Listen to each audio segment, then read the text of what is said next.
Labdien, mīļais draugs! Labdien, svētdienā! Šodien ārā lietaina diena un sajūtu iedvesmu atkal paturpināt sarunas par ceļu pie sevis. Sarunas par ceļu pie sevis ir dalīšanās ar ļoti individuālu un personīgu pieredzi.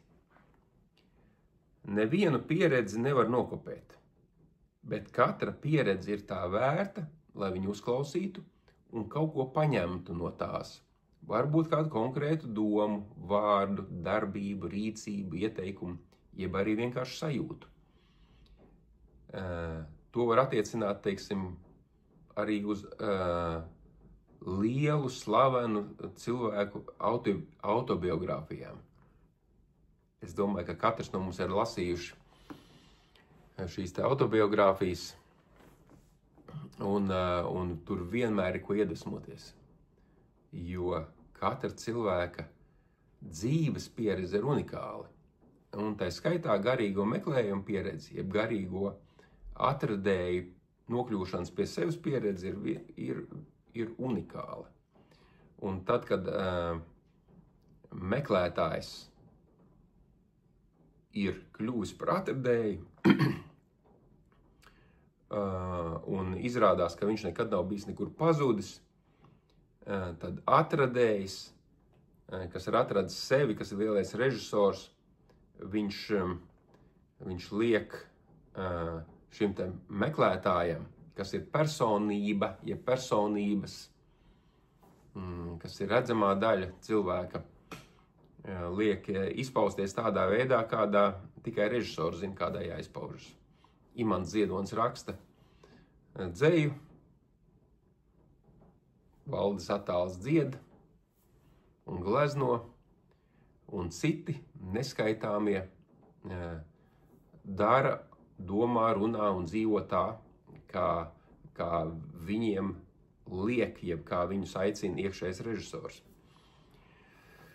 Nu, lūk, ceļā pie sevis ir būtiski saprast, ka to ceļu pie sevis ir milzum daudz. Viņi ir tūkstošiem. Viņi ir tūkstošiem lielu ceļu. To var salīdzināt ar to, ka, teiksim, ja kāds nolēma kāpt Everestā, tad Everestā, kamēr mēs esam piekājie, kamēr mēs esam tajās plakankalnēs, ir simtiem un tūkstošiem ceļu un taciņu, pa kurien pakāpties līdz kaut kādai bāzes nometnei. Tad celiņu skaits samazinās, un tad vienā brīdī tu nokļūsi savā individuālajā ceļā pie sevis. Un tā mana dalīšanās ir tieši ar to manu individuālo pieredzi ceļā pie sevis. Un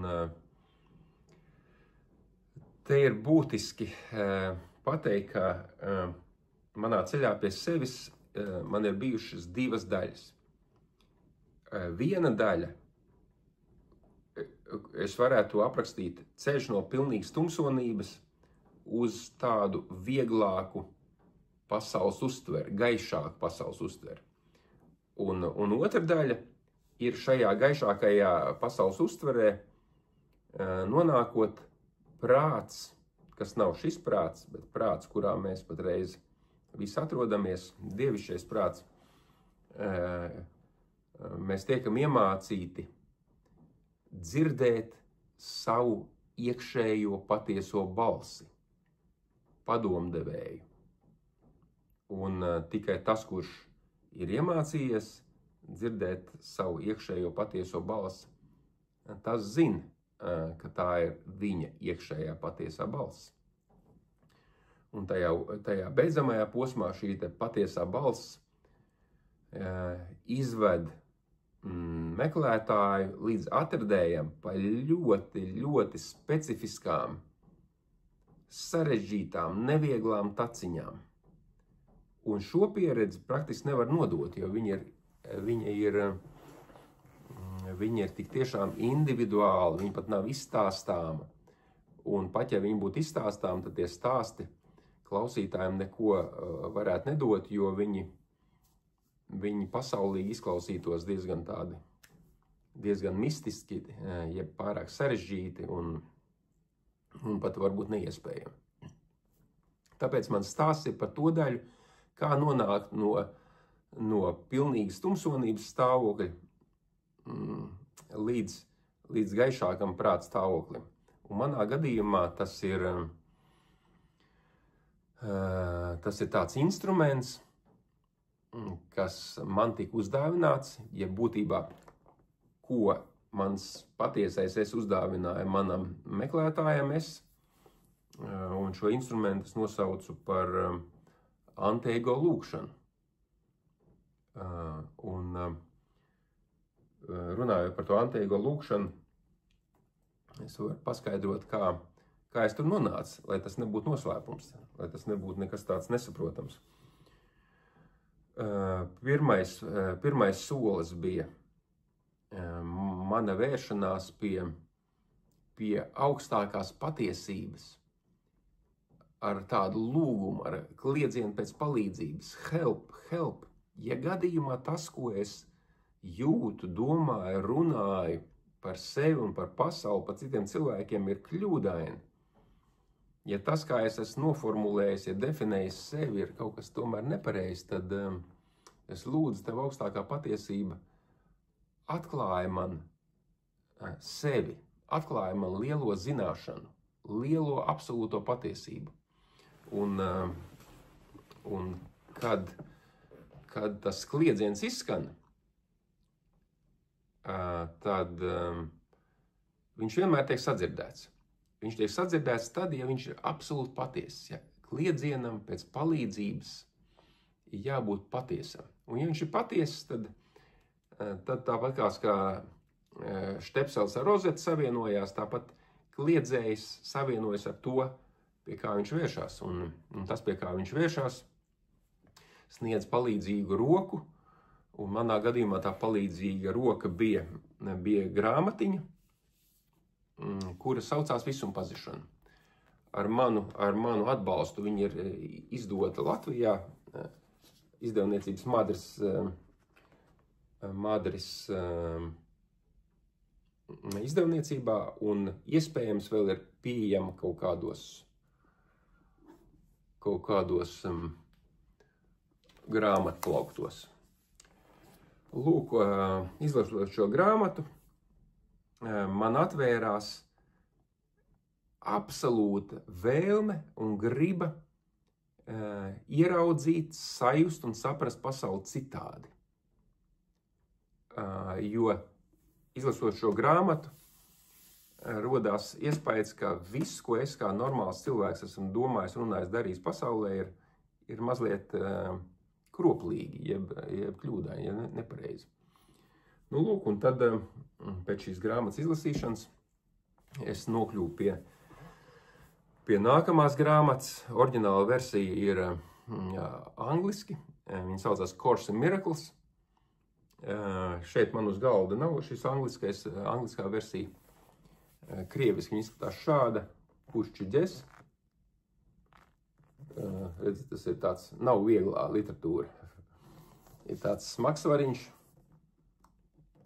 Un patreiz pēc 4 vai 5 gadu tulkošanas kopā ar savu kolēģīti Inetu es esmu iztulkojis šo grāmatu latviešu valodā, un viņa drīzumā, es ceru, ka šogad atkal jau izdevniecībā Madris tiks izdota latviešu valodā.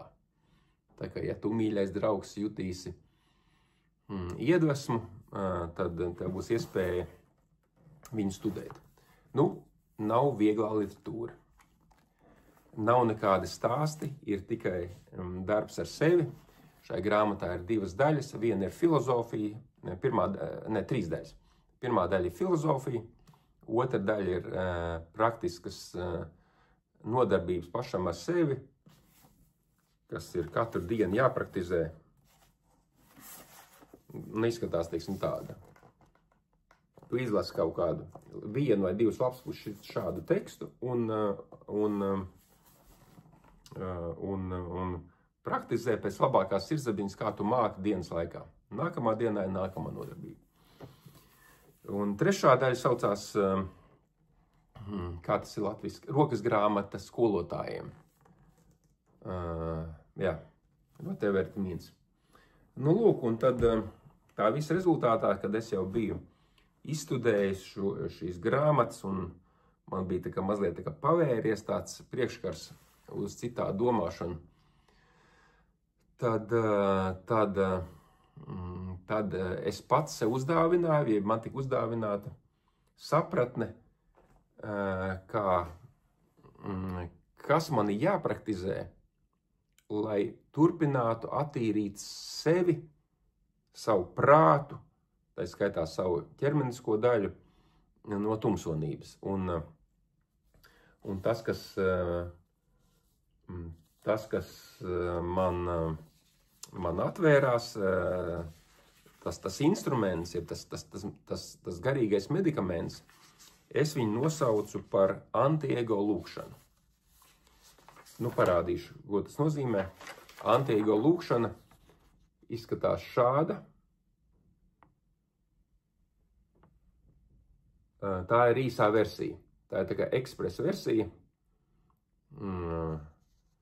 Savas, tā teikt, garīgo meklējumu karjeras sākuma gados. Sākuma gads bija 2016. gads. Es viņu praktizēju 10 un 11 reizes dienā. Jā, manā gadījumā viņi strādā. Ko nozīmē anti-ego lūkšana, kāpēc es par to stāstu? Tas ir līdzīgi, kā, ja cilvēks, teiksim, sajūtās slims, ja viņš sajūtās mentāli slims, tad viņš iet pie psihologa, iet pie psihoterapeita. Ja viņš sajūtās ķermenis slims, viņš iet vispirms uz aptieku, un, ja ir nopietnāk, tad viņš iet pie profesionāļa, pie ārsta. Nu, un ārsts izraksta medikamentu. Medikaments tiek uzrakstīts ārsta rokrakstā, kuru saprot tikai pats ārsts un aptiekārs. Un tad cilvēks, kurš saņēmis to recepti, viņš saprot, ka tas medikaments ir viņa ceļš pie labāka prāta vai ķermeņa stāvokļa. Viņš iet uz aptieku, paņem medikamentu un lieto. Viņš īsti nezina, kas ir tā medikamenta. Viņš nesaprot, kāpēc viņam tas medikaments. Viņš uzticās ārstam, jeb psihoterapeitam, jeb psihologam. Un to es skaidroju tāpēc, ka anti-ego lūkšana ir šis medikaments. Anti-ego lūkšana ir mans gara auglis, mana gara auglis. Jo gars, jeb dižgars, jeb svētais gars uz visiem mums ir viens. Taču izpaužās viņš pasaulē, tajā pasaulē, kur mēs esam šķietam atdalīti, kur es redzu tevi, tu redzi mani. Viņš izpaužās caur mūsu apziņas struktūru, caur prāta apziņas struktūru. Un tāpēc tā katram atradējam šī izpausme ir citādāka. Viņa nekad nebūs vienāda šajā pasaulē. Lūk, tā kā šis ir medikaments, un ar laiku es pastāstīšu par viņu vairāk, lai tavs prāts saprastu, ko no šī tev interesētu arī lietot un aizņemties, un lai uztaustītu to savu virzienu, balstoties uz manu pieredzi. Man ir sagatavota arī tāda garāka versija, jo, lai nonāktu pie šī tas jau nav tā, kā es sēžos un uzrakstu. Tas ir gadu darbs, gadu praktizēšana, un tas ir tāds tā kā dimants. Tā anti-ego lūkšana, tā īsā versija, tā kā dimants. Un savukārt, lai nonāktu pie šīs īsās versijas, redz, ir šāda pamatversija, jeb garāka versija, kurā ir sadalījumi šādi, un, teiksim, otrais, lēmuma jeb izvēles apstiprināšana mana prāta vārdā par manu un mana brāļa patieso esību un vienīgo identitāti. jeb arī 4. izvēles izdarīšana mana prāta vārdā par labu dižgaram ego vietā. Vai, teiksim, 9. punkts, mana prāta vienīgais pastāvīgais mērķis, ko es uzstādu kā nemainīgo virsmērķi ikvienai mana prāta projicētās ilūziju pasaules dienai. Tā skaitā parādībai, problēmai, jautājumam, attiecībām, komunikācijām. Un tā tālāk to projām, tad ir, teiksim, 12. punkts pateicība Dievam, manam brālim, manam ķermeniskajam neitrālam tēlēm, dižgaram un maniem skolotājiem. Šis ir tā vērts, lai to mazliet izskaidrotu, un tāpēc es esmu nolēmis veltīt turpmākās sarunas, lai iziet cauri pa katru punktu. Jo prāts ir tāda struktūra, kurš tiecās uz skaidrību. Viņam nepietiek kaut ko dzirdēt. Teiksim, prātam nepietiek dzirdēt tādus vārdus salikums, kas ir alternatīvā vēsture, jeb zero point energy ģenerators. Viņam vajag zinām skaidrību, un tāpēc arī, teiksim, iekārtām, jeb medikamentiem tiek rakstīts instrukcijas. Un instrukciju izlasot, medikaments iedarbojas efektīvāk, tāpēc, ka prāts, jeb apziņa atbalsta medikamentu izmantošanu. Un tāpat tās, teiksim, var nopirkt iekārtu un izmantot tikai tās 2-3 funkcijas, kas ir on-off un tam līdzīgi, jeb var izlasīt instrukciju un sākt izmantot iekārtu, jeb automašīnu pilnībā pa visiem 100%. Šī ir arī motivācija, kāpēc es padalīšos ar tevi un, protams, arī ar sevi, atsvaidzinot atmiņā par antiego lūkšanas sastāvdaļām un šo sastāvdaļu patieso būtību. Savā laikā, kad mans ceļš pie mana garīga atraduma, ja pie sevis viņš tikai risinājās, es biju iedvesmots tā kā dalīties ar sevi, pats ar sevi, kādā veidā tad strādā, kādā veidā manu prātu no tumsonības attīra šī antiego lūkšana. Un man nāca tāda skaidrība un sapratne, un tā rezultātā sadarbībā ar manu draugu Andreju mums radās tādas kā bildītes, jeb diagrammas. Viņas ir laikam 8, es viņas tagad parādīšu. Un šīs bildītes bija man vajadzīgas tikai tāpēc, lai pamatotu manam prātam, manai apziņai, kāpēc ir rezultāts antiego lūkšanas praktizēšanai. Un man pašam tas ļoti noderēja. Un tagad es zinu, ka antiego lūkšana strādā pa visiem 100, un es zinu, ko viņi dara, es zinu, kā viņi dara. Un, ja tas ir palīdzējis man, tad iespējams, ka tas varētu palīdzēt arī tev. Nu, ja tu man nepazīsti personīgi, tad es esmu pirmās ģimnāzijas, pirmās vidusskolas absolvents, un līdz ar to mans prāts ir fizikāli matemātiski domājošs. Un tāpēc arī šīs te bildītes ir šādai prāta struktūrai noderīgas. Iespējams, ka dzejniekiem, māksliniekiem šādas bildītes tikai varētu apgrūtināt ceļu pie sevis. Šodien nestāstīšu, bet bildītes ir šādas. Pirmais tātad ir ego pasaules un svētā gara piedotās pasaules savstarpēji nesavienojamā daba, kā nokļūt pie alfa un omega. Otrs ir cilvēka ķermeņa dzīves parādību struktūra, apraksts un izcelsmes simboliskā schēma. Lūk, tā ir mūsu redzamā apziņas pasaule, un tas ir mūsu guļošais prāts, kurš projicē un sapņo sapņo šo te mūsu redzamo pasauli. Izklausās diezgan nesaprotam, ne? Bet nekas. Ir šāda ego pasaules sapņa parādību, alfa daba, parādības laiks. Nemēģinu tagad visu saprast, es paskaidrošu, ko kas nozīmē. Tur ir mazliet vairāk jāpiestrādā pie šīs tēmām.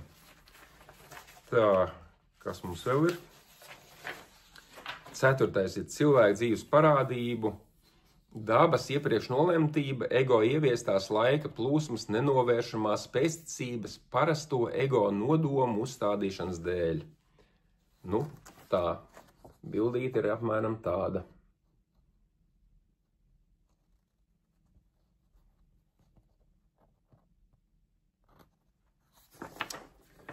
Jā, tā kā nākamais ir 5.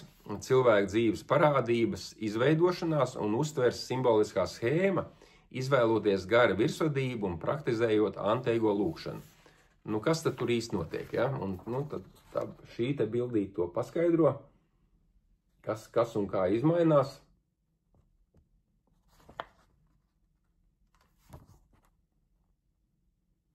Jā. Tad ir 6. 6. ir ego atdalītās pasaules parādību, transformācijas gara piedotās pasaules parādībās simboliskā schēma. Nu, šī ir ļoti būtiska bildīte. Prasās pēc paskaidrojuma, bet nu sākumā paskatāmies šādi.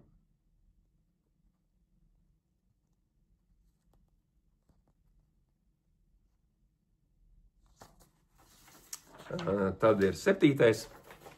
cilvēka dzīves parādību, uztveres izmaiņu virzienā no ego nemiera uz dievišķīgu mieru simboliskā schēma atkarībā no mērķa, jeb nodomu izvēles. Nu, te ir, šī ir tāda, man pašam ļoti simpatizē šī bildīte. Šī bildīte nozīmē īsumā to, ka ja cilvēks iet pa dzīvi tikai ar pasaulīgiem mērķiem, viņa katra nākamā diena ir iepriekšējās dienas automātisks turpinājums. Savukārt, praktizējot anti-ego lūkšanu, manas pieredzes gadījumā, cilvēks atdala sevi no iepriekšējās dienas notikumiem, un katra nākamā diena nav iepriekšējās dienas sekas, bet tur strādā citi instrumenti. Un tādā veidā ceļš pie sevis ir augšā. Augšā nozīmē šajā gadījumā iekšā. Augšā un iekšā. Kas iekšā, tas ārā. Ceļš pie sevis strauji pātrinās. Nu, beidzamā bildīte ir cilvēka dzīves parādības daba, ko nodrošina izvēle par labu svētajam garam un anti-ego lūkšanas praktizēšanu. Nu, viņa ir skaista bildīte. Es domāju, ka tādiem trenētiem prātiem viņa uzreiz dos sapratni. Šis ir rezultāts tam, kas notiek starp mani un manu pasauli, manas pasaules cilvēkiem, praktizējot anti-ego lūkšanu. Nu, lūk, tad šī dēļ es stāstu to, ko es stāstu. Tas, kas ir te uzzīmēts, tā ir iedvesma, tas ir gandarījums, tas ir prieks, tā ir brīvība, tā ir žēlsirdība, tas ir spēks un visi pārējie pārpasaulīgie vārdi, kas raksturo šo stāvokli. Un šajā stāvoklī es, bijušais garīgais meklētājs, esmu nonācis pateicoties pirmkārt praktizējot anti-ego piedošanas lūkšanu. Un tāpēc es nevaru nedalīties ar savu pieredzi, jo viens par visiem, visi par vienu. Katram ir roka jāpieliek, lai lielais darbs uz priekšu tiek. Ceļš pie sevis nozīmē ceļš caur ērkšķiem pie zvaigznēm. Tās zvaigznes, astra, ir tā mūsu patiesā esība, kas mums visiem ir viena. Šajā darbā, šajā ceļā es viņu sauc par Svēto garu.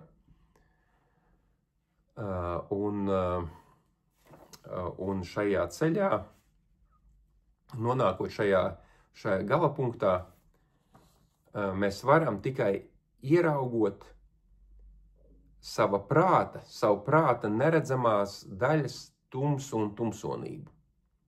Mēs nevaram pārlikt pāri kaut kā, mēs nevaram apmānīt nevienu. Mēs nevaram apiet apkārt nekam.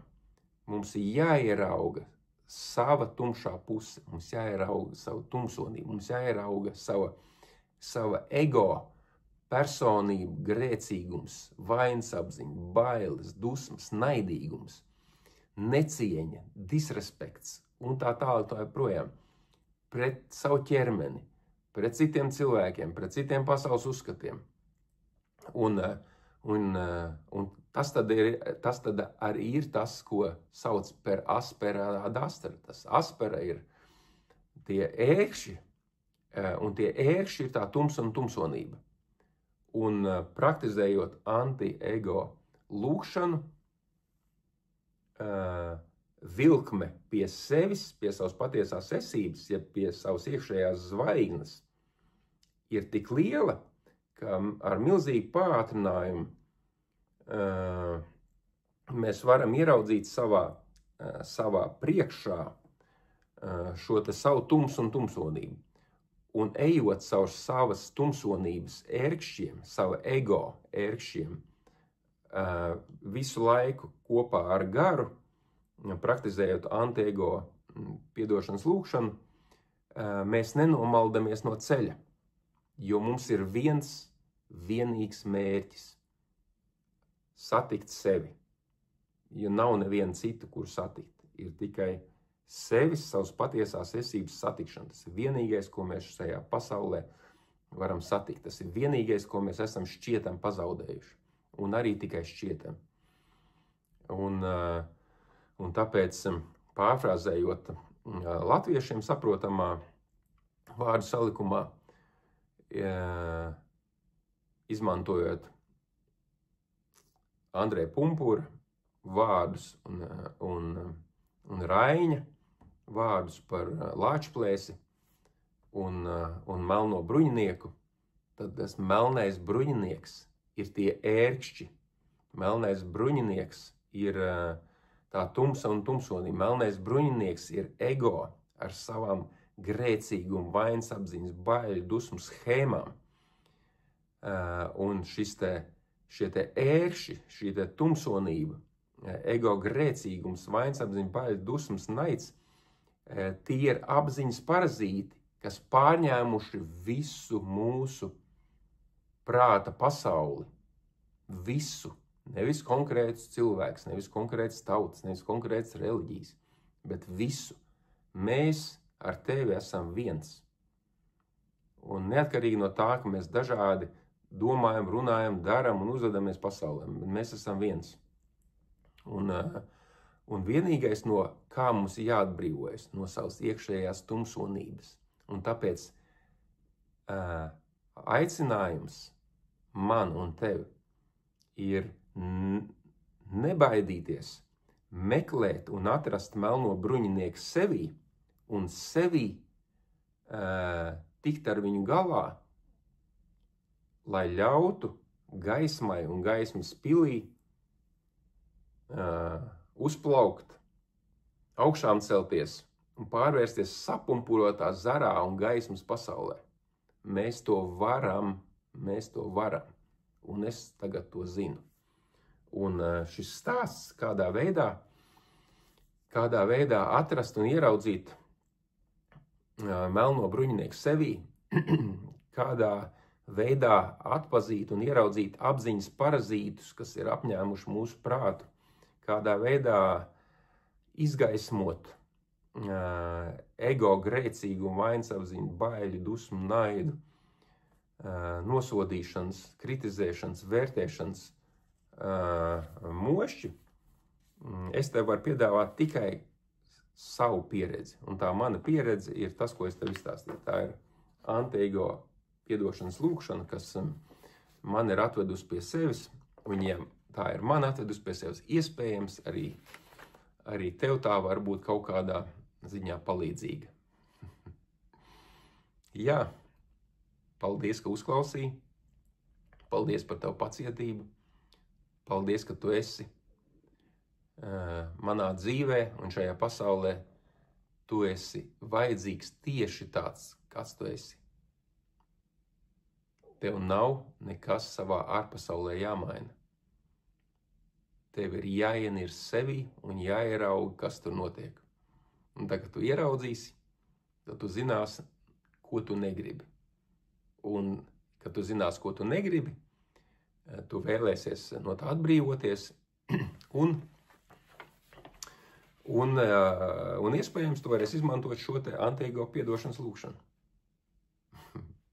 Labi, jauku dienu un top, kam jātop.